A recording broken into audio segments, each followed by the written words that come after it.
suis Johan Balini, directeur des études de la licence professionnelle Contrôle, Métrologie et Management de la qualité à l'IUT de Grenoble. La licence professionnelle Contrôle, Métrologie et Management de la qualité, c'est une licence qui va former les étudiants essentiellement en alternance dans des métiers, principalement l'industrie mécanique, avec deux types de cœurs de métier mais qui sont complémentaires et liés. C'est la mesure des dimensions, formes et géométrie des pièces, donc ça c'est la partie contrôle métrologie, et la gestion et la mise en place de tous les systèmes de qualité et le management de cette pièce. Il faut un BTS ou un IUT ou équivalent dans plein de domaines variés. C'est assez large comme recrutement. Le détail de toutes les formations, vous l'avez sur notre site internet, mais on a besoin que les étudiants aient un minimum de connaissances dans le terme de la mécanique industrielle ou dans le terme de la mesure ou dans le terme de la qualité. Mais on a des semaines de formation de mise à niveau au début où ceux qui sont presque débutants dans ces domaines-là, on va les aider à progresser. C'est la métrologie. La métrologie dans l'industrie mécanique, c'est-à-dire que c'est la mesure physique des dimensions, des formes. Donc c'est un domaine qui existe dans toute industrie mécanique, qui est indispensable. Et deuxièmement, pour la partie qualité, on va former les étudiants à la mise en place et à la gestion des démarches qualité.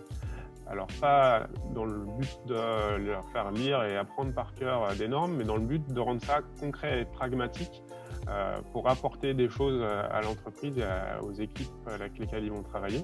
Il y a des formations transversales indispensables pour aider à ça, sur la communication en français, de la communication en anglais, de l'organisation travail d'équipe, gestion de projet, qui vont compléter les formations cœur de métier sur la partie mesure des pièces mécaniques et sur la partie démarche qualité. Généralement, on a un groupe de 14 étudiants. Exceptionnellement, on pourrait avoir deux groupes, mais qu'on va souvent, si on a les années où on aurait plus d'étudiants, on dédoublerait pas mal de cours en maximum 14. Et toute la formation se fait avec ce groupe de 14. Donc, dans cette formation de groupe de 14, on a les 2/3 qui se font en travaux pratiques avec des cas concrets à mettre en place, des machines réelles à manipuler et à utiliser pour faire la mesure, des cas types de choses issues de l'entreprise pour mettre en place les démarches qualité et apprendre à les mettre en place. Et à chaque fois, il y a une petite partie théorique, mais très rapidement, on va passer sur des cas concrets. C'est une formation où la plupart des étudiants sont effectivement en alternance. Au cas particulier près, généralement, il y a 2, 3, 4 étudiants étrangers qui participent à la formation aussi et qui n'ont pas toujours la possibilité, de façon réglementaire, d'être en alternance. Donc pour ces 3-4 étudiants-là, ils font la formation, les mêmes cours que les autres, sauf que pendant que les autres sont en entreprise, on les fait travailler sur un gros projet industriel avec une entreprise partenaire qu'on a sur le bassin grenoblois, pas toujours la même, suivant les années, et ils auront 12 semaines de stage à faire entre le mois de février et le mois d'avril.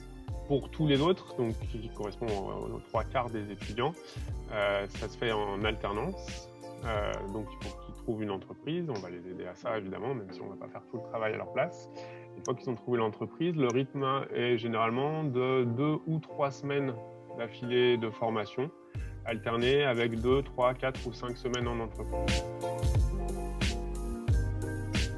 L'avantage principal pour cette formation-là que va apporter le diplôme, tout ce qu'on va faire pendant l'année va permettre à l'étudiant, pas forcément d'être totalement autonome sur ces métiers-là. Il va quand même souvent avoir besoin de collègues avec de l'expérience, quoique il y a certains étudiants où au bout d'un an, c'est eux les responsables qualité de leur petite entreprise ou c'est eux les responsables métrologie de leur petite entreprise.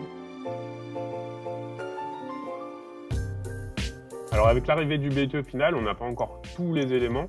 Ce qui est clair, c'est qu'on va certainement continuer à former sur ces cœurs de métier. parce que c'est notre savoir-faire et parce que de toute façon, il y a une demande et un besoin au niveau des industriels.